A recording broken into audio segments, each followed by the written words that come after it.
Amazon के इस घने और अंधेरे हरे सागर में जहां सूरज की किरणें भूमि को छूने के लिए तरसती हैं, एक ऐसी शांति राज करती है जो किसी बड़े तूफान का संकेत मालूम होती है। यहाँ हर पत्ते की सरसराहट के पीछे मृत्यु का एक नया चेहरा छिपा है और हर बहते हुए जल के नीचे एक ऐसी आंख जाग रही है जो सिर्फ शिकार का प्रतीक्षा करना जानती है।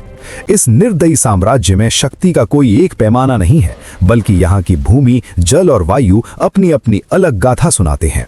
जब हम इस वन की गहराइयों में कदम रखते हैं तो हमें आभास होता है कि यह राजगद्दी का ताज किसी के सर पर सजाने के लिए नहीं, बल्कि छीनने के लिए बनाया गया है। इस विशाल ब्रह्मांड में जहां जीवित रहना ही वाहिद कानून है, वहां तीन बड़े दावेदार अपने अपने अधिकार क्षेत्र में अजेय होने का दावा करते हैं।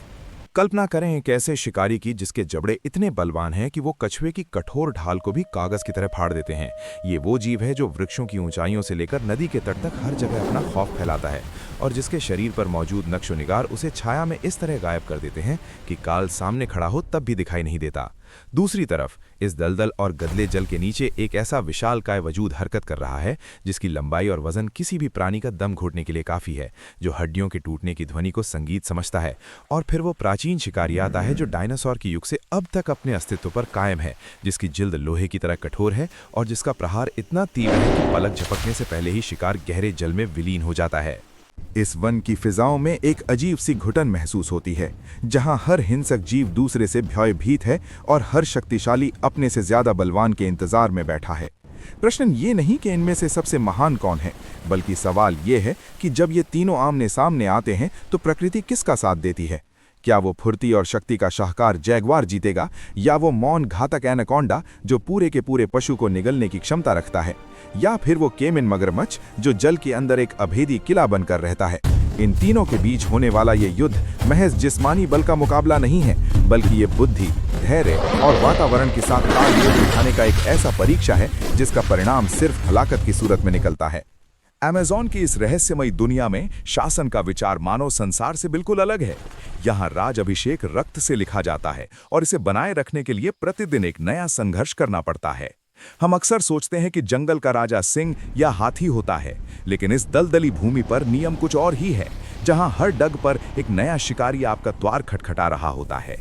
यहाँ की गहरी निःशब्दता में छिपे हुए भेदों को समझने के लिए हमें इन तीनों शक्तिशाली जीवों के जीवन और इनके आखेट करने के ढंग को गहराई से देखना होगा।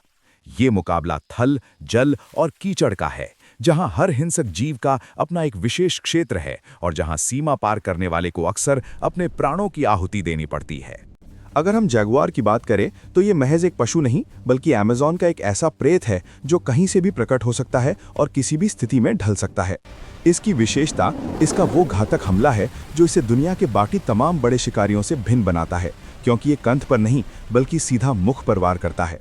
इसकी शक्ति इतनी अत्यधिक है कि ये अपने से 2 गुना भारी शिकार को भी पैरों तले रौंदते हुए पेड़ों पर चढ़ाकर ले जा सकता है, जहां कोई दूसरा इसे बाधित ना कर सके।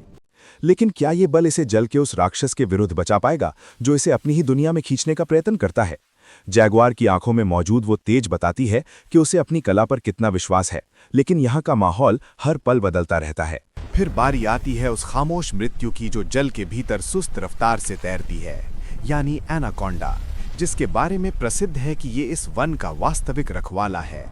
इसके पास ना तो विष है और ना ही जैगुआर जैसे दांत, लेकिन इसके शरीर का घेराव और इसके पट्टों की जकड़ किसी भी जीवित प्राणी को निर्जीव मांस के लोथड़े में बदलने के लिए पर्याप्त है। जब ये किसी को अपनी लपेट में लेता है तो हर सांस के साथ इसकी पकड़ तगड़ी होती चली जाती है, यहाँ तक कि शिकार का हृदय धड़कना बंद कर दे। ये वो शिकारी है जो सप्ताहों तक क्षुधार्त रह सकता है, लेकिन जब ये बाहर निकलता है तो नदी का पूरा तंत्र थम सा जाता है, क्योंकि सब जानते हैं कि इसकी जकड़ से मुक्त होना नामुमकिन है। मगर क्या हम इस प्राचीन योद्धा को विस्मरित कर सकते हैं जो जल की सतह पर एक निर्जीव लकड़ी की तरह तैरता रहता है, लेकिन जिसके भीतर एक ज्वालामुखी जैसा विनाशकारी वार छिपा है? केमन मगरमच्छ अमेज़न के जल मार्गों का वो सम्राट है जिसकी खाल किसी कोच की तरह कठोर है और जिसकी पूंछ एक कोड़े की तरह कार्य करती है। इसका जबड़ा बंद होने की शक्ति इतनी तीव्र है कि इसे एक बार बंद कर लिया जाए तो कोई भी सांसारिक बल इसे दोबारा नहीं खोल सकता। ये वो शिकारी है जो अपने इलाके की रक्षा के लिए किसी भी हद तक जा सकता है, और अक्सर जैगुआर या एनाकोंडा के साथ इसकी भिड़न इस जंगल के सबसे भयानक दृश्य प्रस्तुत करती है। इन तीनों के बीच होने वाला टकराव अक्सर उस समय होता है जब जल की सतह कम हो जाती है और भोजन के लिए संघर्ष बढ़ जाता है। जैगुआर जब प्यास बुझाने के लिए नदी के तट पर आता है तो उसे ये ज्ञान होता है कि जल के भीतर दो ऐसी आंखें उसका पीछा कर रही हैं जो शायद उससे भी ज्यादा पुरानी है।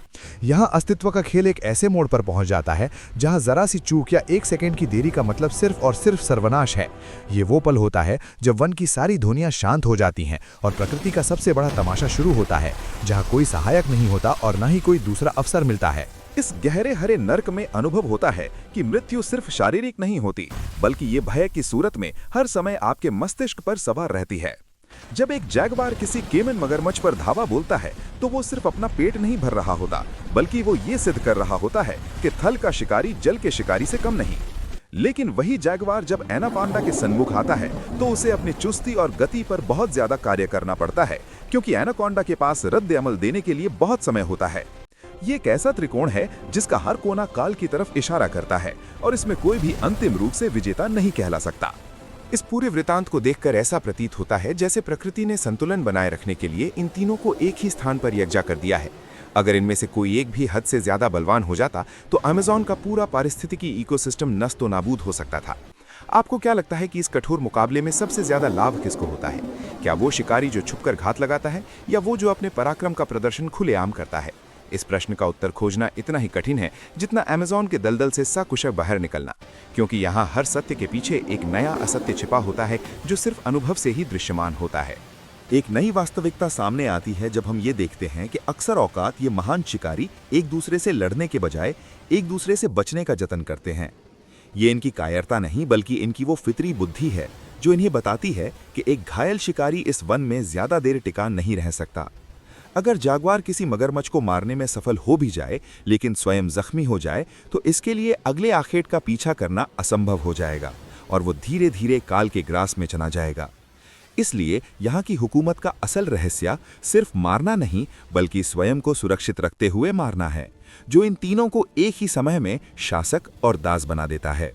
अगर हम गहराई में जाएं तो हमें ज्ञात होता है कि इन शिकारियों की शक्ति उनके परिवेश पर निर्भर है। यानी जल में एनाकोंडा और केमन का राज है, जबकि सूखी भूमि और घनी झाड़ियों में जैगुआर का कोई सानी नहीं। लेकिन अमेज़न एक ऐसी जगह है जहां थल और जल की सीमाएं हर वक्त बदलती रहती हैं। कभी बाढ़ भूमि को जल थल कर देती है तो कभी सूखा नदियों को कीचड़ में बदल देता है। यही वो परिवर्तन है जो इनके बीच शक्ति के संतुलन को निरंतर ऊपर नीचे करता रहता है और किसी एक को स्थायी रूप से महाराज बनने नहीं देती। ये एक ऐसी दौड़ है जिसमें अंतिम रेखा कभी नहीं आती और हर दिन एक नया रण शुरू होता है। जूं-जूं हम इस कथा के इख्तिताम की तरफ बढ़ते हैं, हमें ये ज्ञान होता है कि अमेज़न का वास्तविक सम्राट कोई एक जीव नहीं बल्कि खुद वो नियंत्रण है जो इन सबको संभाले हुए है। लेकिन अगर हमें सिर्फ एक नाम चुनना पड़े जो सबसे ज्यादा वर्सेटाइल है तो जैगुआर का पलड़ा थोड़ा भारी दृश्यमान होता है, क्योंकि वो जल में तैरने, पेड़ पर चढ़ने और थल पर दौड़ने की यकसा योग्यता रखता है। यद्यपि एनाकोंडा की वो मौन दहशत और मगरमच्छ की वो प्राचीन शक्ति उसे हर कदम पर चैलेंज करती रहती है। ये एक ऐसा नाटक है जो लाखों वर्षों से जारी है और जिसके पात्र बदले हैं लेकिन कहानी वही पुरानी है। आखिरी सत्य ये है कि इन तीनों में से कोई भी किसी दूसरे का मुस्तकिल आहार नहीं है, बल्कि ये सब एक दूसरे के लिए संकट भी हैं और भोजन भी।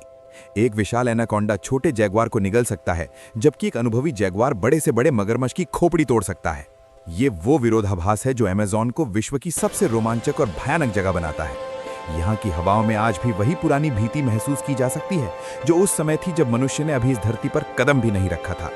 इस वन की आत्मा इन तीनों शिकारियों के रक्त में बसती है और यही इसकी असल पहचान है। अब इस सब का अर्थ क्या है? क्या हम ये मान लें कि शक्ति सिर्फ वही है जो दिखाई देती है या वो जो छाया में छिपी रहती है? इसका निर्णय शायद हम कभी न कर सकें, लेकिन एक बात निश्चित है कि अमेज़न की गहराइयों में जाने वाला हर व्यक्ति इन तीनों नामों से जरूर परिचित होगा और उनके सम्मान में मौन धारण करेगा। ये वो राज्य है जहां मुकुट नहीं बल्कि पंजे, दांत और पकड़ फैसला करते हैं कि अगला सूरज कौन देखेगा। इस रहस्यमय यात्रा ने हमें सिखाया है कि कुदरत में कोई भी पूर्ण नहीं होता और हर शक्ति के ऊपर एक दूसरी शक्ति विद्यमान होती है जो उसे वश में रखती है। आपका इस बारे में क्या विचार है? इन तीनों में से आप किसे अमेज़न का वास्तविक विजेता मानते हैं? क्या जागवार की तीव्र गति, एनाकोंडा की जकड़ या मगरमच्छ की लौजिल्द? अपनी राय का प्रकटीकरण कमेंट्स में जरूर करें और हमें बताएं कि आप अगली बार किस प्राचर्य संसार की यात्रा करना चाहते हैं। अगर आपको अमेज़न की ये रक्त रंजित गाथा पसंद आई है तो इस वीडियो को लाइक करें और इस तरह की मजीद दस्तावेजी कहानियों के लिए हमारे चैनल को सब्सक्राइब करना ना भूलें। स्मरण रखें, अमेज़न के भेद अभी खत्म नहीं हुए, ये तो सिर्फ आरंभ था।